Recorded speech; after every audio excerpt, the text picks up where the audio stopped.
अक्सर लोग ये सवाल पूछते हैं कि यार तैमूर को क्यों मारा है। तो वो आप बताएं, तैमूर को क्यों मारा ड्रामे में? मुझे खुद बड़ी जल्दी थी कि तैमूर कब मरेगा और मेरी एंट्री होगी और लोगों के जो सवाल हैं वो ख़त्म होंगे। लाहौरी जलवा को लाइक करें और सब्सक्राइब करें और वेंदे रहो लाहौरी जलवा। अस्सलाम वालेकुम नाजरीन, आप देख रहे हैं लाहौरी जलवा। आपके साथ मौजूद है आपका खिदमतगुजार फ़हाद हसन जी। तो नाजरीन, कहते हैं कि अल्लाह पाक जब किसी पे करम करता है तो उसको अच्छी फील्ड अता कर देता है, उसका मुस्तकबिल भी रोशन हो जाता है जी। तो नाजरीन, मेरे पास एक ऐसे एक्टर, सिंगर और मॉडल मौजूद है, साद रशीद, जिनका नाम है जी। तो नाजरीन, इनसे पूछते हैं कि इन्होंने इंडस्ट्री में इन कैसे किया और माशाल्लाह इनका आजकल बहुत ज़्यादा वायरल ड्रामा जिसमें इन्होंने काम किया है, खुदा और मोहब्बत सीज़न 3 ट्रेंडिंग नंबर 1 पे जा रहा है। ना कि सिर्फ पाकिस्तान पे बल्कि पूरी दुनिया में इस ड्रामे को देखा जा रहा है, सराहा जा रहा है और बहुत ज़्यादा पसंद किया जा रहा है। तो लिहाजा साथ साहब से बात करते हैं, इनसे जानते हैं कि इनका ये सफ़र कैसा रहा। अस्सलाम वालेकुम सर। जी वालेकुम अस्सलाम, कैसे हैं आप? ठीक अल्लाह का करम, आप हैं साथ भाई, कैसे हैं आप? अल्हम्दुलिल्लाह बिल्कुल ठीक ठाक and thank you so much for this wonderful introduction. और जहाँ तक बात है इस फील्ड में मैं कैसे आया, तो वो बस स्ट्रगल ही स्ट्रगल थी। आई यूज़ टू प्ले क्रिकेट। मैं प्रोफेशनली क्रिकेट खेला करता था अंडर 19 लाहौर वेस्ट जोन की तरफ से। तो मेरा एक दोस्त था, मेरी हाइट अच्छी थी, 6'2" मेरी हाइट है। तो उस टाइम मैं काफ़ी वेल बिल्ड था, जिम वगैरह और एक्सरसाइज को मैं बहुत तरजीह देता था। तो बस वहाँ से मेरे दोस्त ने कहा कि आओ मैं तुम्हारा ना फ़ोटोशूट करता हूँ। वहाँ पे गए, फ़ोटोशूट, तस्वीरें देखी, तो बस वो शौक़ चढ़ गया। फिर करते करते मैंने 2004 में अपना पहला प्रोफेशनल पोर्टफोलियो करवाया। फिर उसके बाद माशाल्लाह से 2005 से ऑनवर्ड्स काम मिलना शुरू हो गया। लेकिन स्ट्रगल इससे मिल उससे मिल, कोई आपको रिजेक्ट कर देता था, कोई आपको कह देता था कि कुछ सालों के बाद आप आएँ। लेकिन हिम्मत नहीं हारी, स्ट्रगल करते रहे, मेहनत करते रहे, अपने आप को ग्रूम करते रहे।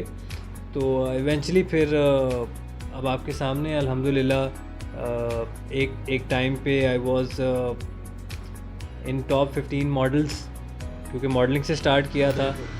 तो जितने भी आपके बड़े फ़ैशन वीक्स हैं वो सब मैंने किए हुए हैं। बड़े फ़ोटोग्राफ़र्स और बड़े डिज़ाइनर्स के साथ काम किया हुआ है और ऑलमोस्ट कोई 50 to 60 fashion shows national and international किए हुए हैं। फिर उसके बाद 2006 में मैंने पहला एक ड्रामा किया था, सिटकॉम।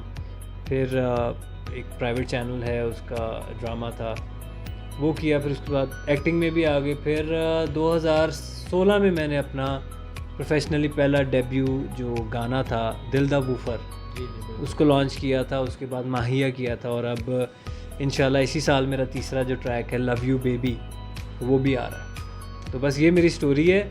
कोई इतनी कोई स्पेशल स्टोरी नहीं है, नॉर्मल स्टोरी है जो हर दूसरे इंसान की होती है। स्ट्रगल इसमें बहुत होती है, पेशेंस बहुत है इस फील्ड में। तो आप जितना स्ट्रगल करेंगे, ख़ुद को ग्रूम करेंगे और जितना पेशेंस रखेंगे इस फील्ड में, उतना ही आप इंशाल्लाह इसमें प्रोग्रेस करेंगे। सबसे नंबर 1 ट्रेंडिंग पे पाकिस्तान बल्कि पूरी दुनिया में नंबर 1 ट्रेंडिंग पे इस वक्त ड्रामा जा रहा है खुदा और मोहब्बत। उसमें माशाल्लाह आपने बड़ा अच्छा काम किया, आपके बड़े अच्छे रोल्स हैं उसमें। तो वो इंसिडेंट कैसे हुआ, आप इस ड्रामे में कैसे आए, आपको कैसे पता चला कि भाईजान ये ड्रामा है, मैंने इस ड्रामे में जाना है? अच्छा, सबसे पहले ये कि माशाल्लाह उसने, खुदा और मोहब्बत ने बहुत ज़्यादा कामयाबी हासिल की और हमें उम्मीद थी कि ये इंशाल्लाह एक ट्रेंड सेटर होगा। और जैसे कि मेरे पास तुम हो था, ड्रामा बहुत ज़्यादा हिट हुआ था, तो इससे हमें पूरी एक्सपेक्टेशंस थी कि ये उसको बीट करेगा और अल्हम्दुलिल्लाह इसने उसको बीट किया। तो इसमें ऐसा था कि एक्चुअली इसमें कुछ, मैं आपको क्या बताऊं कि एक दिन मुझे कॉल आती है और वो कहता है जी कि किसी के रेफरेंस से वो कॉल आती है जी कि कल हम फलां जगह शूट कर रहे हैं, तो आप वहाँ पे आ जाएं, ये कपड़े लेके तो आप वहाँ पे आ जाएं। कुछ उसने डिटेल्स मुझे बताई, कुछ मैंने उससे पूछी, तो उसने कहा जी कल आप वहाँ पर आ जाएं। मैं वहाँ पर चला गया, तो वहाँ जाकर मुझे पता चला कि ये खुदा और मोहब्बत का सेट है और यहाँ पे खुदा और मोहब्बत की शूटिंग हो रही है। तो मैं वहाँ पर गया तो जो एडी था असिस्टेंट, वो मेरे पास आया, उसने मुझे कहा जी कि ये सीन है, इसको आप रेडी कर लें, ये डायरेक्टर साहब देखेंगे, अगर आपने ठीक किया तो आपकी फाइनल टेक होगी। मैंने कहा अच्छा। तो अब वो सीन जब मेरे पास आया तो वो सीन था कोई 3 सफ़ों का, तो उसमें बहुत सी लाइनें थी। वो आई थिंक अभी रिसेंट किसी एपिसोड में सीन आया वो। तो अब वो सीन मेरे पास आया, उतनी देर में जो डायरेक्टर हैं हमारे वजाहत भाई, सैयद वजाहत हुसैन, उनसे मेरी मुलाकात होगी। तो लाइक हम दोनों एक दूसरे को पहले से नो हाउ थी। तो उन्होंने कहा कि ये साधना डायरेक्ट सीन करेगा, तो आप इसको रेडी करो, ये डायरेक्ट सीन करेगा। तो जब मैंने वो डायरेक्ट सीन किया तो अल्हम्दुलिल्लाह वो सीन बहुत अच्छा हुआ और सब ने वहाँ पे बहुत अप्रिशिएट किया। तो इस तरह इस ड्रामे में मेरी इंक्लूजन हुई थी। तो उसके बाद फिर लाइक बहुत सी ऐसी सिचुएशंस भी थी जहाँ पे मुझे एडजस्ट किया गया। वो इसलिए किया गया क्योंकि मैं कैरेक्टर को अच्छा कर रहा था और स्क्रिप्ट में कुछ चीज़ें नहीं लिखी हुई थी तो वो ऐड की गई, मुझे उसमें ऐड किया गया। तो वो I am really grateful and thankful to Wajahat भाई कि उन्होंने वो चांस मुझे दिया और उनसे लिटरली मुझे बहुत कुछ सीखने का मौका मिला, क्योंकि जो डेफिशिएंसीज़ होती हैं वो हर किसी में होती हैं। तो वो डेफिशिएंसीज़ को उन्होंने हाईलाइट किया और उन्होंने मुझे बताया कि अगर इस चीज़ को तुम ऐसे कर लो तो ये ज़्यादा अच्छा होगा और आगे जाके तुम्हारे ज़्यादा काम आएगा। तो थैंक यू वजाहत भाई, और उन्होंने काफ़ी सपोर्ट किया और मुझे बहुत मज़ा आया। अच्छा साहब भी हम कमेंट्स पढ़ते हैं ना, जब ये ड्रामे के नीचे या कहीं पे भी छोटा मोटा क्लिप अगर कोई मीम बनाकर या फिर कोई वैसे क्लिप बनाकर या कोई स्टेटस जब ड्रामे का लगाते हैं तो वो अक्सर लोग ये सवाल पूछते हैं कि यार तैमूर को क्यों मारा है। तो वो आप बताएं, तैमूर को क्यों मारा ड्रामे? तैमूर को बस ये हाशिम नदीम साहब की स्टोरी है, उन्होंने स्टोरी में मार दिया था। अच्छा। तो लेकिन वो ये है कि वो मरा तो स्टोरी थोड़ी सी आगे कंटिन्यू हुई है। अभी ना स्टोरी के फेजेस होते हैं ना, शुरू में आपने देखा होगा कि जो फिरोज़ का फरहाद का करैक्टर कर रहा है उसके इर्द गिर्द घूम रही थी और वो शादी का सारा सीक्वेंस वगैरह। तो उसके बाद फिर उसकी शादी तय हो गई, तो जाहिर सी बात है कुछ ना कुछ ऐसा इंसिडेंट होना था जिसकी वजह से उसने वो मज़ार तक पहुंचना था। खैर वो मज़ार तक पहुंचते पहुंचते बहुत देर लग गई उसको। तो मज़े की बात ये है कि मैं जो मेरा सीक्वेंस था वो सीक्वेंस एक्चुअली शुरू होना था उसके तैमूर के मरने के बाद।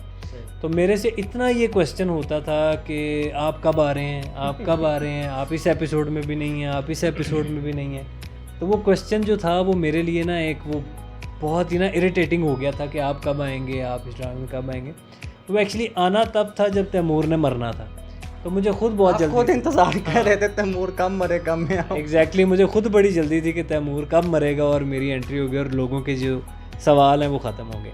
लेकिन वो एक अच्छा ट्विस्ट था जिसकी वजह से वो ड्रामे की स्टोरी थोड़ी सी चेंज हुई और हम एक डिफरेंट लोकेशन में। नहीं, हमने तो शुक्र किया जब वो उन्होंने मोहतरमा ने फरहाद को दरबार में देख लिया, हमें हौसला हुआ कि अब स्टोरी थोड़ी सी आगे बढ़ेगी।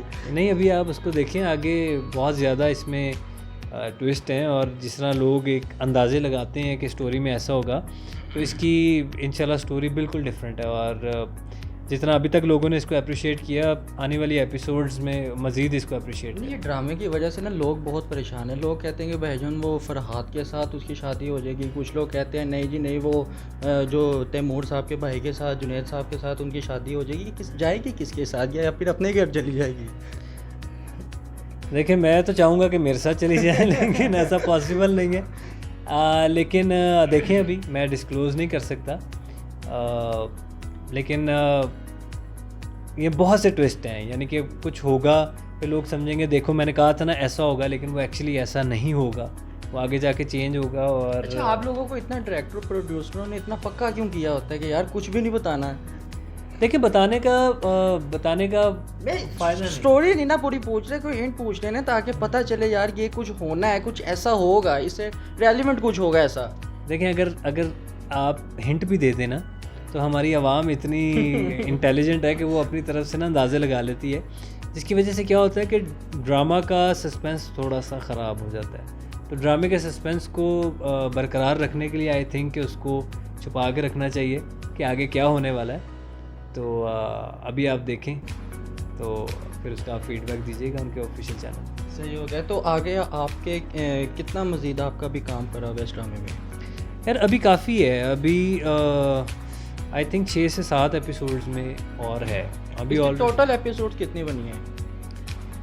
यार एपिसोड्स ऊपर नीचे हो जाती हैं, क्योंकि जब आप शूट करते हैं, लेट्स सपोज स्क्रिप्ट आपका है 30 से 32 एपिसोड्स का, लेकिन जो आप शूट करते हैं तो शूट का ड्यूरेशन ज़्यादा हो जाता है, जिसकी वजह से एपिसोड आपके ज़्यादा हो जाते हैं। तो एग्जैक्टली नहीं कहा जा सकता कि कितनी एपिसोड आएंगी, लेकिन एपिसोड्स ऊपर नीचे हो जाती हैं, अभी हैं काफ़ी एपिसोड्स आएंगे।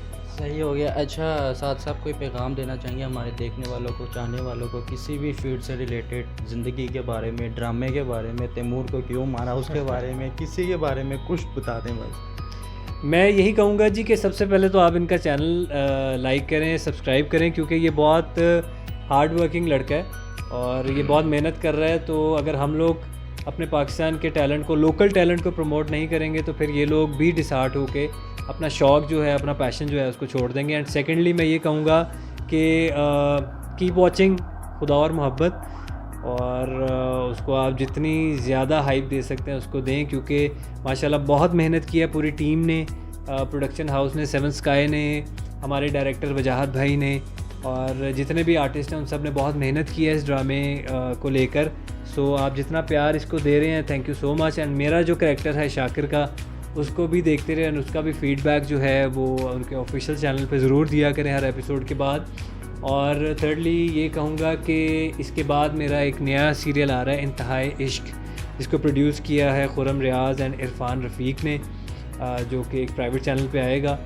तो उसको भी देखें और हम लोगों को सपोर्ट करें, हमें आपकी सपोर्ट की बहुत ज़रूरत है। सही हो गया। अच्छा, लास्ट में जाते जाते एक लास्ट मेरे माइंड में एक बात आई है। अच्छा, मुझे बताइएगा कि आप अब करेंगे जासूसी अम्मा साईं कि आपने सारी खबरें देनी है अम्मा साईं को देनी है, और उधर से वो जनाब जो आपके मालिक बने हुए हैं ड्रामे में, जुनैद साहब, और उनको भी आप नहीं छोड़ सकते क्योंकि वो आपके मालिक हैं। तो कैसे आप सारा मैनेज करेंगे भाईजान? आपने उनको भी खुश रखना है, अम्मा साईं को भी खुश रखना है, जुनैद साहब को भी खुश रखना है।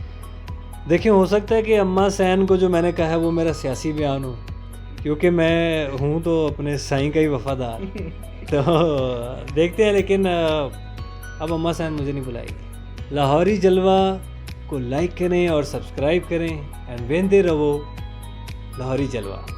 बहुत बहुत शुक्रिया। सही होगा जी। तो नाज़रीन, इसी के साथ अपने मेज़बान को इजाज़त दीजिए। कमेंट सेक्शन पर लाजमी बताइएगा आखिर आपको ये इंटरव्यू कैसे लगा। एटलीस्ट हमें तो भाई यार पता चले कि हम काम कैसा कर रहे हैं, ताकि हमें भी थोड़ी सी एनर्जी मिले आपके कमेंट से। इसी के साथ अपने मेज़बान को इजाज़त दीजिए। देखते रहिए लाहौरी जलवा फ़हाद हसन के साथ। अल्लाह हाफिज़।